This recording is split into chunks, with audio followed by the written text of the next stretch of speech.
the prophet, the man of God, asked the lady the $1 million question. What do you have? And she responds saying that she doesn't have anything but a little bit of oil. I believe some of us in here, we have just a little bit. A little bit. But here's what's so crazy. With that little bit, the man of God tells her to go to all her neighbors and ask for a bunch of jars. After she just told him, I only have a little bit of oil. I want y'all to understand real quick how crazy this is. The oil was probably already in some kind of container, meaning that she knew exactly how little this oil was that she had. And the man of God tells her, go get a bunch of jars for this little bit of oil when you clearly see that it's only a little bit of oil. So it was a move of faith for her to go and ask for a bunch of jars when she sees the container that it's already in. But I want y'all to get that in your spirit right there. This was crazy for her to ask for a bunch of jars like this. But she said okay. She was obedient.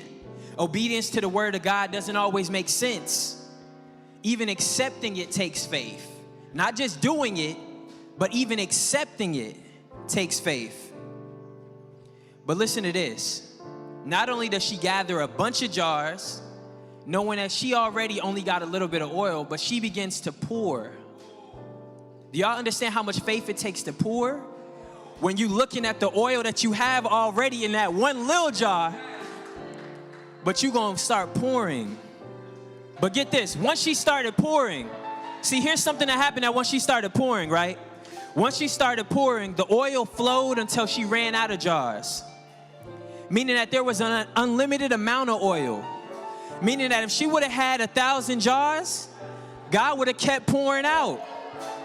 So say if she only gathered 50 jars, God was going to fill 50. If she gathered 200 jars, God was going to fill 200. So it was the faith in knowing that God could fill these jars.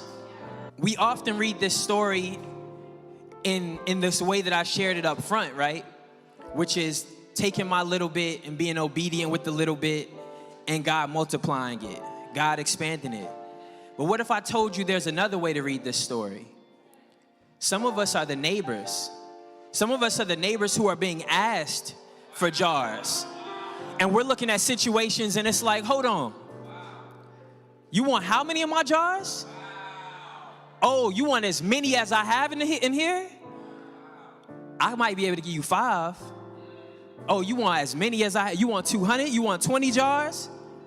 But see, there's two things happen here. Sometimes in life, we're the person who doesn't have anything. Sometimes in life, we're the person who has everything. But God is asking the same of both. Will you give?